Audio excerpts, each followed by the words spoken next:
Kali ini kita akan membahas salah satu teori paling berpengaruh dalam dunia organisasi dan manajemen, yaitu teori birokrasi Max Weber. Siapa sih Max Weber dan mengapa teorinya masih relevan hingga saat ini? Yuk, simak sampai habis. Max Weber adalah seorang sosiolog, ekonom, dan ahli hukum asal Jerman yang hidup di akhir abad ke-19 dan awal abad ke-20. Dia dikenal sebagai salah satu pemikir paling berpengaruh dalam ilmu sosial. Weber tidak hanya membahas birokrasi, tetapi juga menulis tentang agama, ekonomi, dan politik. Salah satu teorinya yang paling terkenal adalah tentang Protestan etik yang dikaitkan dengan munculnya kapitalisme. Namun, hari ini kita fokus pada teorinya tentang birokrasi. Menurut Weber, birokrasi adalah bentuk organisasi yang paling efisien untuk mengelola tugas-tugas kompleks. Birokrasi memiliki beberapa karakteristik utama. 1. Hierarki yang jelas. Setiap orang memiliki posisi dan tanggung jawab yang terdefinisi dengan baik.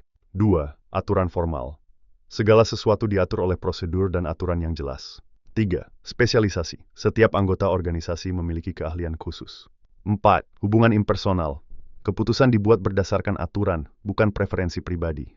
Lapteis, karir berbasis merit. Promosi didasarkan pada kinerja dan kualifikasi, bukan favoritisme. Contohnya, kita bisa lihat di organisasi modern seperti pemerintah atau perusahaan besar. Semua memiliki struktur birokrasi yang mirip dengan apa yang Weber gambarkan. Weber juga membahas 3 jenis otoritas yang menjadi dasar legitimasi dalam organisasi. 1. Otoritas rasional legal. Otoritas ini didasarkan pada aturan dan hukum. Ini adalah dasar dari birokrasi modern. 2. Otoritas tradisional.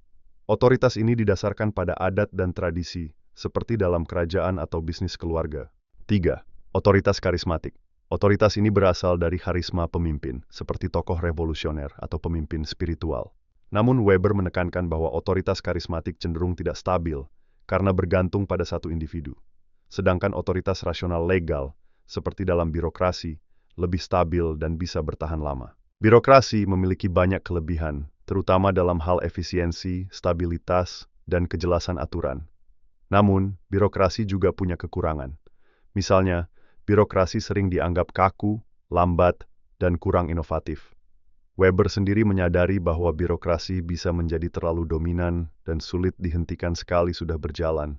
Ya contohnya budaya, perusahaan startup sering lebih inovatif karena strukturnya lebih fleksibel. Sementara perusahaan besar dengan birokrasi ketat mungkin lebih lambat dalam beradaptasi. Di era modern, teori Weber masih relevan, meskipun ada beberapa perubahan. Misalnya, dengan adanya teknologi, banyak organisasi yang mencoba mengurangi birokrasi dengan struktur yang lebih datar dan fleksibel. Namun, prinsip-prinsip dasar seperti aturan formal dan spesialisasi tetap penting, terutama dalam organisasi besar. Jadi, itulah teori birokrasi Max Weber. Meskipun teorinya sudah berusia lebih dari seabad, prinsip-prinsipnya masih banyak digunakan hingga hari ini. Apakah kamu setuju dengan Weber? Atau menurutmu birokrasi sudah ketinggalan zaman? Tulis pendapatmu di kolom komentar ya. Jangan lupa like, share, dan subscribe untuk video menarik lainnya. Sampai jumpa di video berikutnya.